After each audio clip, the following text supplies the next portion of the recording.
Well, I told you guys I would give you a little sneak peek of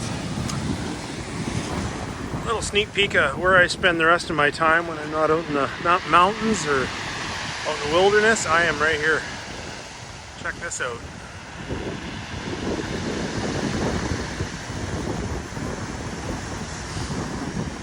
So this is my place on the west coast of Vancouver Island.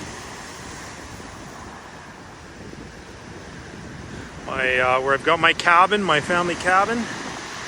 My wife and I built the cabin about 12 or maybe even 15 years ago now. She's a lot better at dates than I am, but we built the cabin a long time ago. Look at the rollers coming in here. It is rough. Look at that. Spectacular.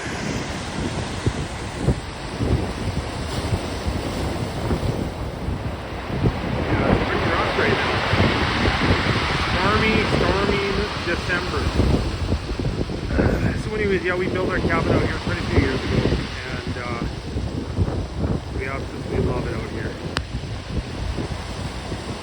So this is as far on the west coast of Canada as you can get. That is the Pacific out there. That's the Pacific out there, and there's nothing beyond us. Next stop, Hawaii. So crazy weather. Anyways, just thought I'd give you guys a glimpse. So this is our community boat ramp. As you can see, you wouldn't want to be launching a boat here right now. Summertime, different story. It's beautiful here. But there's some good swells coming in right now. So you wouldn't want to be putting your boat in.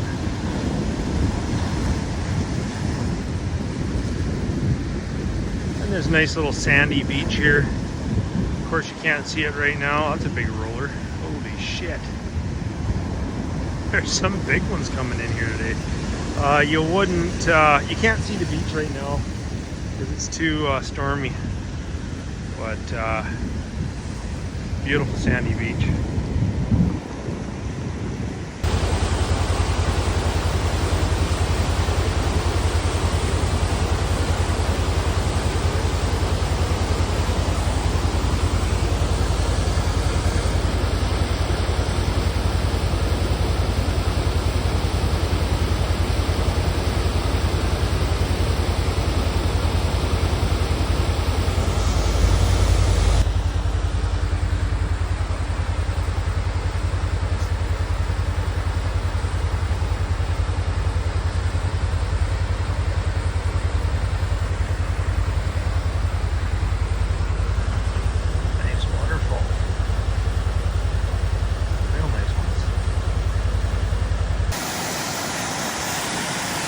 There's a beauty little waterfall. Coming off the mountain. So you can see they've deactivated this road and taken the culvert out, and this is what you're left with.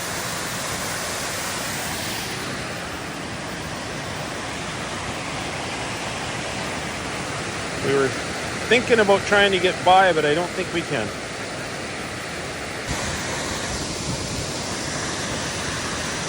We got Mrs. Outlaw Country coming across the man-made bridge across the river. Good job. Good work. Not a bad bridge. All right, let's carry on.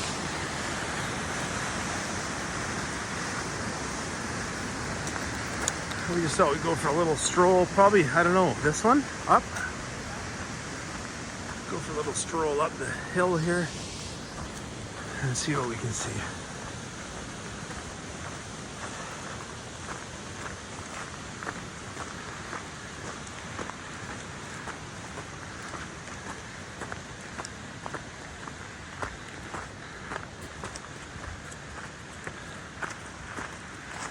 hoping that we might be able to get a view of the ocean from up here, but I don't think so.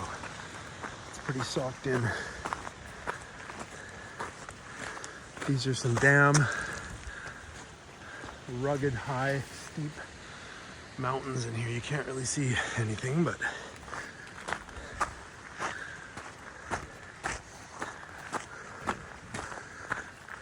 I have a tough time keeping up with the marathoner here.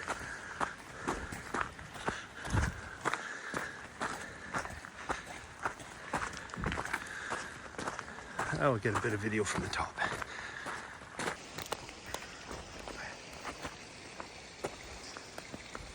I know I've been in some rugged country in some of my other videos,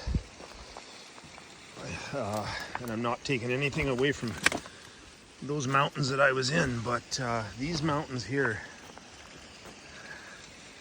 too bad it's foggy, man, because that is a crazy view. And there's a waterfall, wicked waterfall right there in the middle of the screen, but you can't see it. But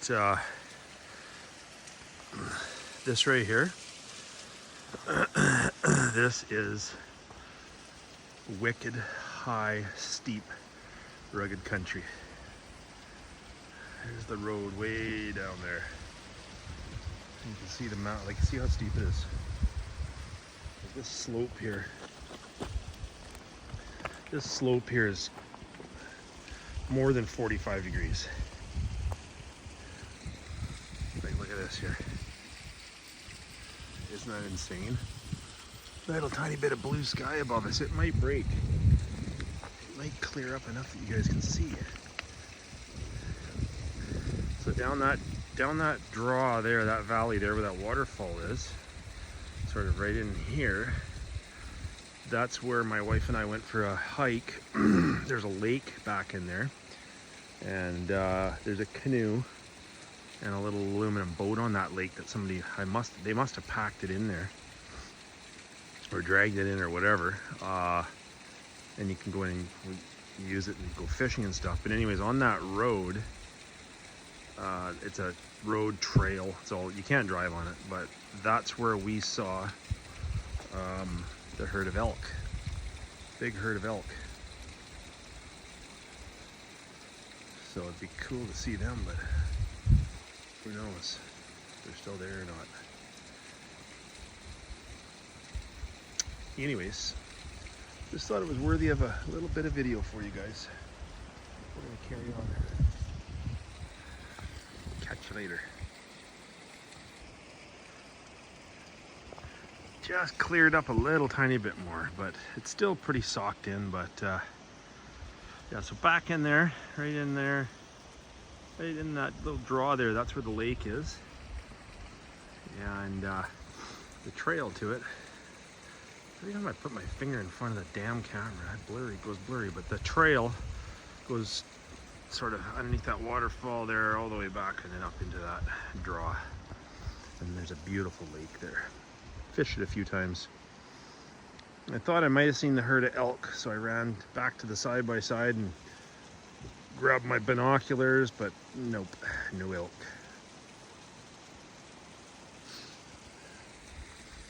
Pretty wild country, man. Beautiful, rugged, steep, wicked country. I better get back to my lovely wife. She's waiting for me. Get back to the side-by-side, and we gotta head back to the cabin because she's got some crafting work that she wants to do, and I got some videos to edit and whatnot, so we gotta get going here. She's waiting for me. She's always so happy. Look at this beauty of a waterfall. Coming right up off the mountain here.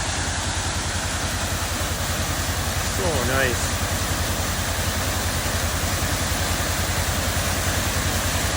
Just had so much rain here. These little creeks are swelled up, just like all the rivers were.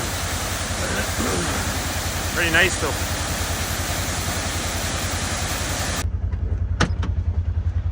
Crazy and beautiful rainbow. Not often you get to see an entire rainbow end to end.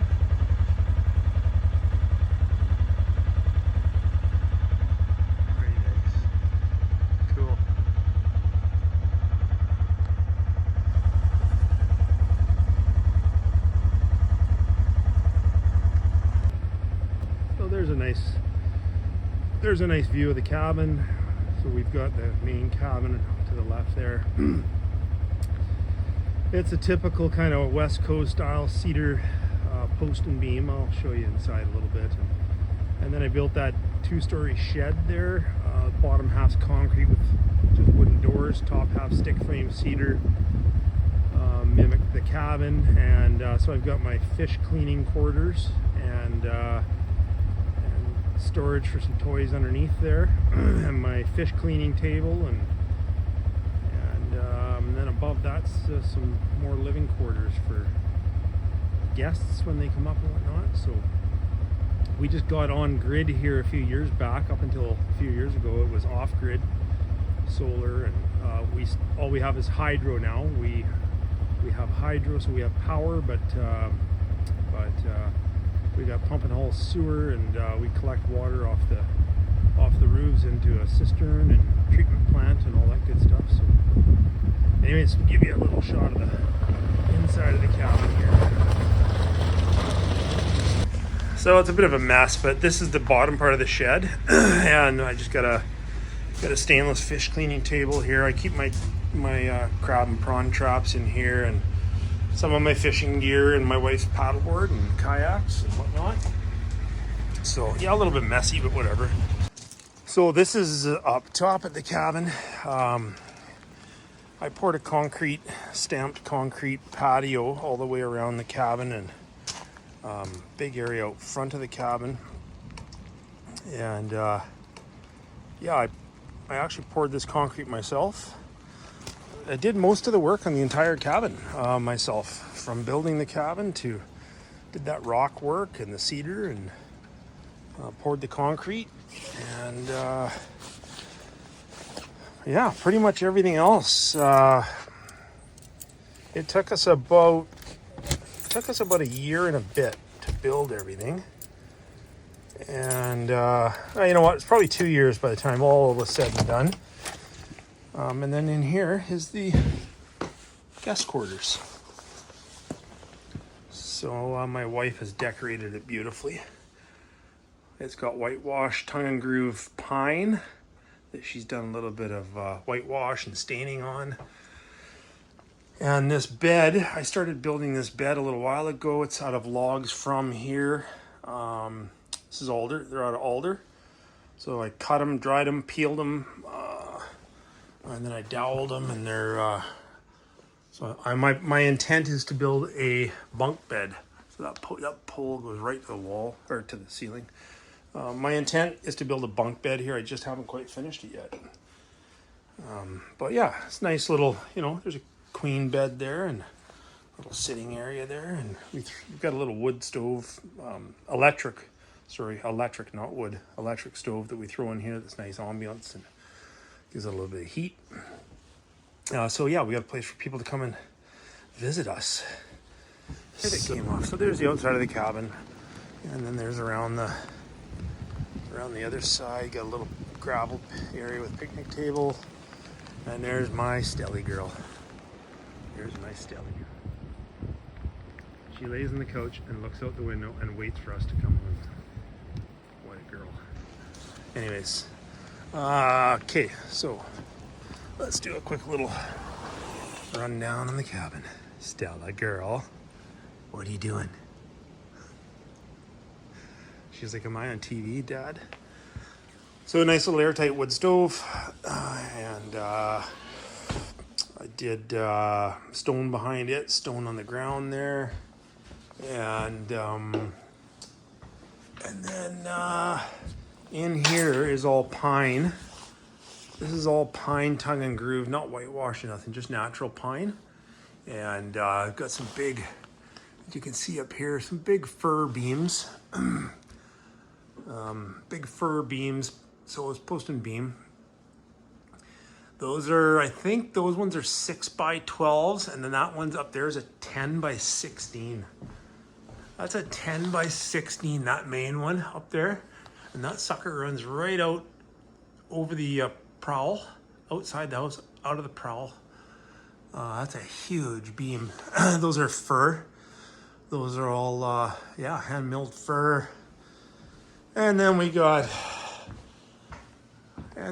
got the naughty pine railing going upstairs. And give you a little, before Mrs. Outlaw gets home, I'll give you a little quick little tour of the upstairs.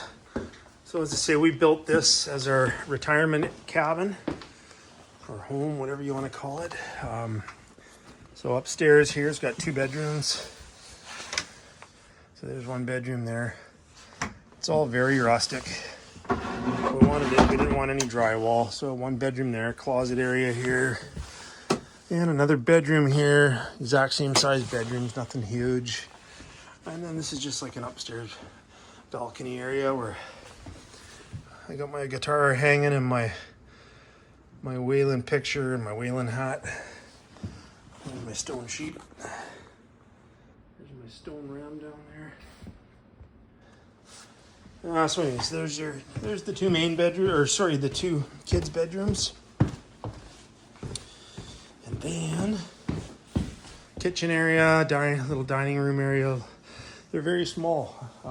These are not a home. This is a cabin. The square footage of this is only like 600 square feet. So there, anyways, there's the kitchen area, and then your main bathroom here. It's got pebble floor, kind of beachy theme. And then this master bedroom here, a little bit bigger than the other 2. So master bedroom there, a closet there for storage, lots of storage there.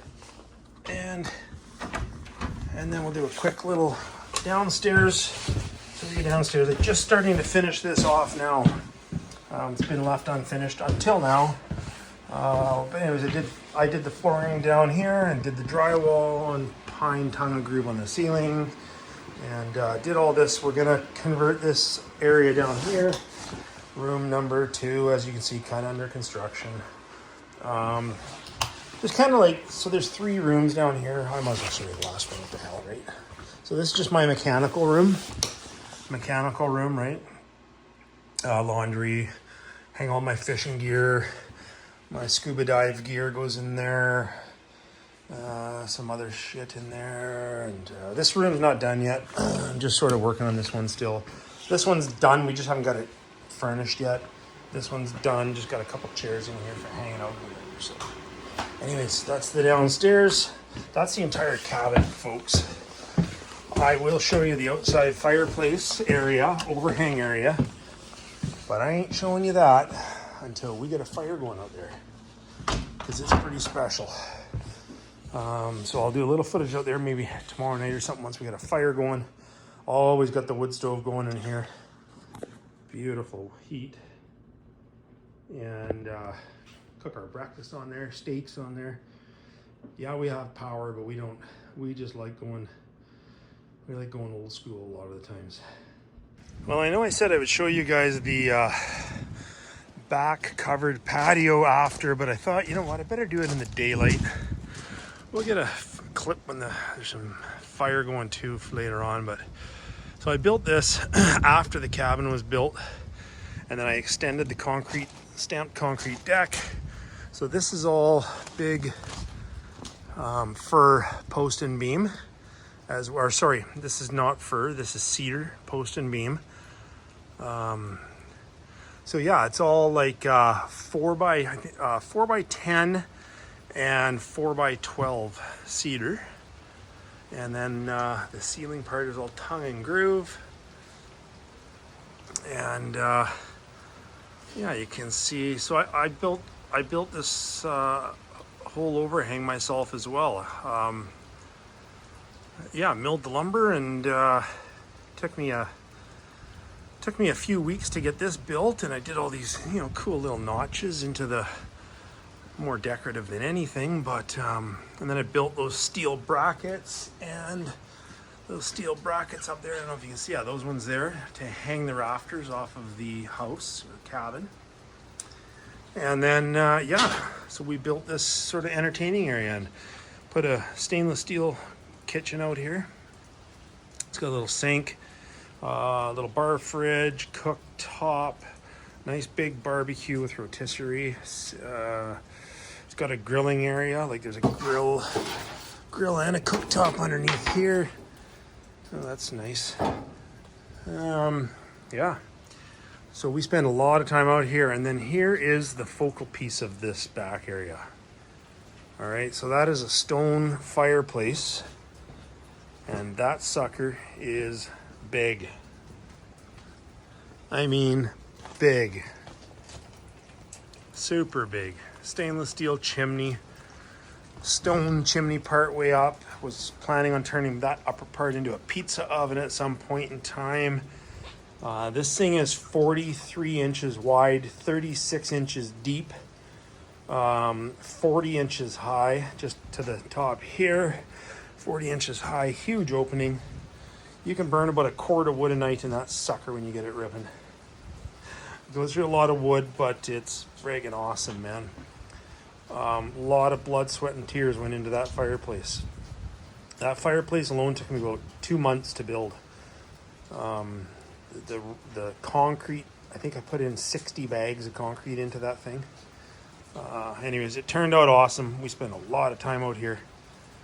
Got that white, nice whalebone on the top that we found here on the west coast. And anyways, there is the fireplace. Got the outside fire going. And man, nothing really heats up once it's ripping. All that stone and concrete gets hot, and look out. So it's time to kick back and relax. Maybe have a beer. And yeah, chill out by the fire. Not a lot better than a fire, is there?